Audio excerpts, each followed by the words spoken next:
E tem, diante deste quadro, né, que está pintado aí, tem uma coisa que é muito mais grave. Fala, pessoal! Tudo bem? A crise no Palmeiras está muito além do famoso campo e bola. Os jornalistas Paulo Massini, André Hernan e PVC contam detalhes sobre a situação atual política do clube. Curta o vídeo e deixe seu comentário.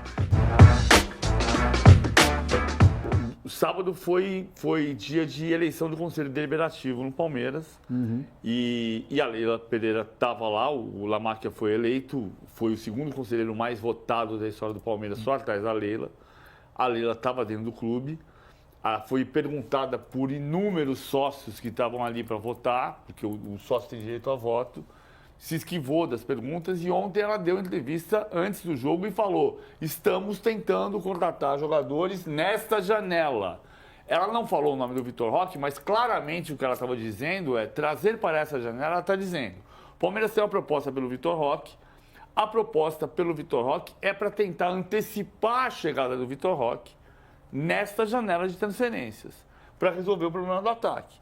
Se vai conseguir ou não, a própria Leila disse que não sabe se vai conseguir resolver. Mas sem ela citar o nome do Vitor Roque, era óbvio que a fala era sobre o Vitor Roque, ou seja, tentar ainda para esta janela. O que é o grande contradição do futebol brasileiro e não é culpa do Palmeiras. Por que você vende o Endrick para o Real Madrid se você vai contratar o Vitor Roque do Barcelona, que tem a mesma idade? Não vende o Endrick. Aí você vai falar: Endrick, eu não vou te vender. O Endrick vai falar assim: mas eu quero ir, porque ele quer ir embora. O Vitor Roque só quer voltar porque ele já não deu certo nesses primeiros 2 anos. E quem falou sobre contratações também, além da Leila Pereira, foi o técnico Abel Ferreira. Ele falou que faltam peças para o quebra-cabeça. Vamos ouvi-lo? Eu não tenho o plano para o imprevisto, não é? Há 2 coisas que tu não controlas na vida: nem o tempo, nem o imprevisto, que foi o que aconteceu. Eu acho que a minha linguagem corporal fala um bocadinho de tudo, não é? Numa altura em que temos o Paulinho lesionado e o Filipe lesionado, com a saída do Rony, só com o Lopes neste momento e com os 2 moleques, o Thales e o Luigi, que ambos os 2 ainda podem jogar no sub-20, e com o Estevão, que vocês sabem, há 3 dias atrás teve um problema de saúde e que não estava hoje, mesmo assim não estava a 100%. Foi obrigado logo no início a ter que improvisar.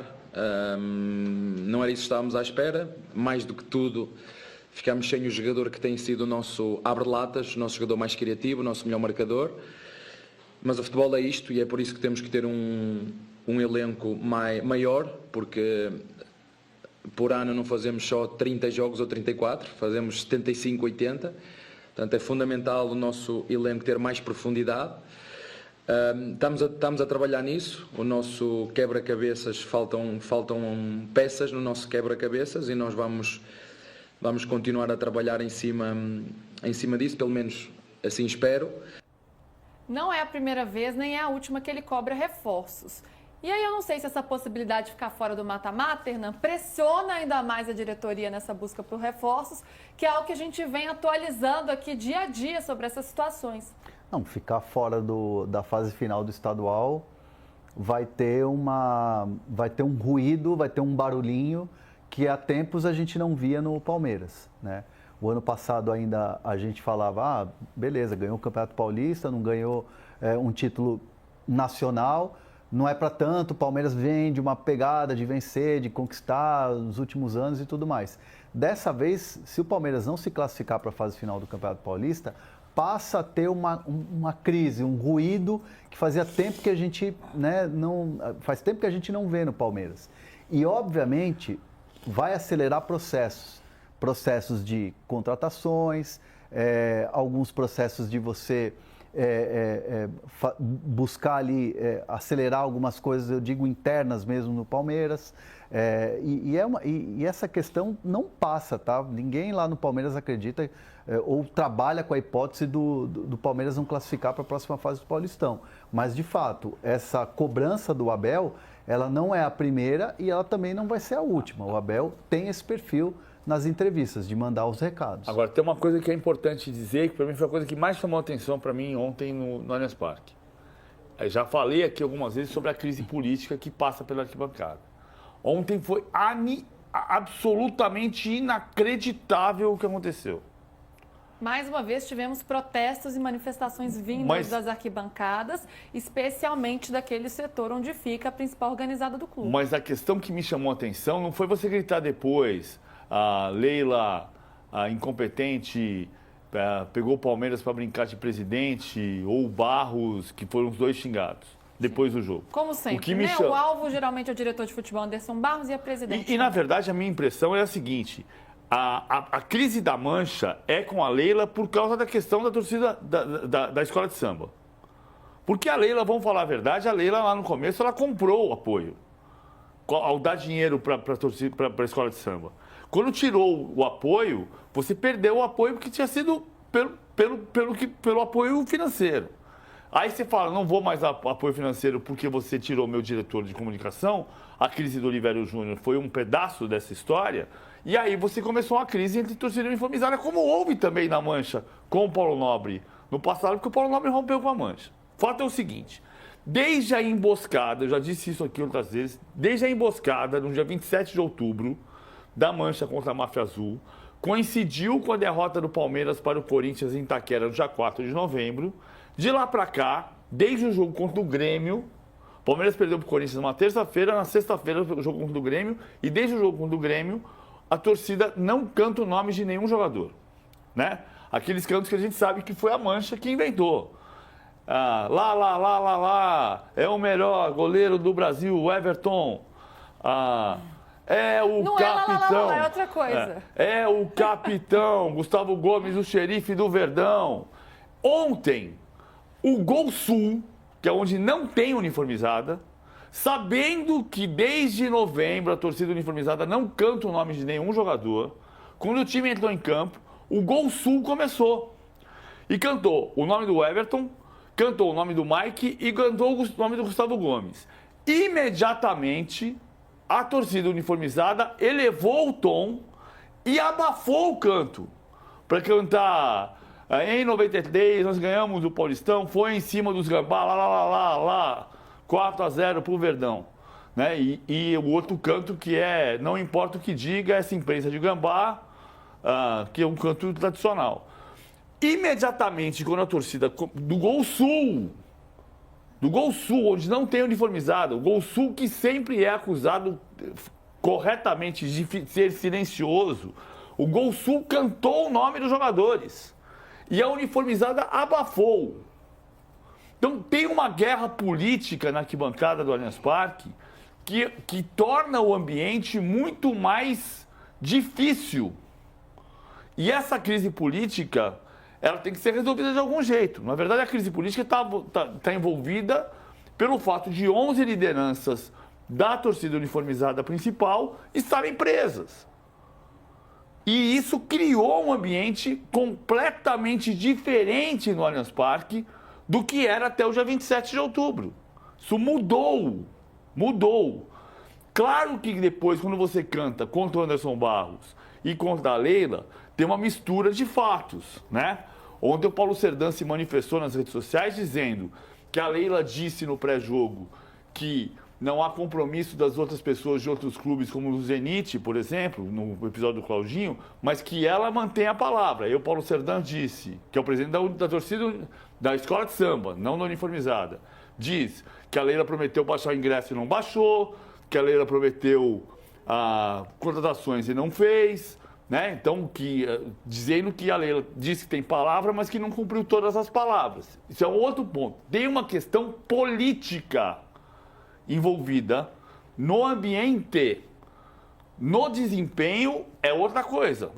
O desempenho tem a ver com um time que não consegue atacar. Muito mais decisivo do que classificar no estadual é resolver o problema do ataque que o Abel Ferreira, neste momento, não está conseguindo resolver. Mas essa animosidade da arquibancada pode estar interferindo nesse desempenho em campo ou vocês não veem relação, são questões paralelas? Não, eu acho que são coisas distintas. São coisas distintas. O Palmeiras dentro de campo é um time que está... que assim, é muito difícil você andar pela Turiaçu, pela Palestra Itália, conversar com os torcedores do Palmeiras e não ouvir que o time é medíocre, que o time não vai ganhar nada, que Leila administra mal, Barros é uma vergonha, que o Abel já está em fim de ciclo. Gente, esse processo todo que o torcedor do Palmeiras entende, que o status que o Palmeiras está, ele não é real. Ele não é real. O Palmeiras precisa de reforços? Precisa. É difícil encontrar reforços? É muito difícil. É aquela coisa que o Abel brinca. Para o Palmeiras, se o jogador vale 7, quando vai negociar com o Palmeiras é 15, é 14, é 18. Então, assim, é um processo de reconstrução do próprio time que é muito difícil de fazer. É muito complicado. E o Abel Ferreira, em nenhum momento, assim, por mais que ele tenha falado, é meu último ano de Brasil, em nenhum momento ele avisou a diretoria, olha, procurem um treinador no ano que vem, porque de fato eu não vou ficar. Então, assim, tem muita coisa que às vezes o torcedor cria uma expectativa por causa do Palmeiras, e é bem verdade que ganhou tudo nos últimos anos, mas que também não é o fim do mundo, não é terra arrasada que está acontecendo agora. E tem, diante deste quadro, né, que está pintado aí, tem uma coisa que é muito mais grave, que é uma dissociação total da comunidade com o Palmeiras. Eu já vi isso acontecer na história do Palmeiras e o resultado é trágico. O Palmeiras terá, classificado ou não, a partir do dia 28 de março, São Paulo, Corinthians, São Paulo e Corinthians em casa, Santos fora. Internacional fora, no próximo fim de semana, não é nessa ordem, tá? Internacional fora, no próximo jogo é o Fortaleza lá em cima. Botafogo, Flamengo, Botafogo e Flamengo em casa, Cruzeiro fora. Tá? Então eu estou elencando aqui 8 jogos desse início de Campeonato Brasileiro, que é só o que mais me preocupa, né? Além de pontuar que não se classificar no estadual é uma vergonha, ganhar ou não é outra conversa, time grande tem que chegar entre os 4, ponto. Tendo rodízio, planejamento mal feito, tanto faz, né? Não é verossímil você achar que a justificativa de ter mais pontos que os outros nos outros grupos é válida. Não é válida, porque você jogou num grupo com 2 times da Série C, com todo o respeito. Né? Então, e faltam 11 dias para fechar a janela.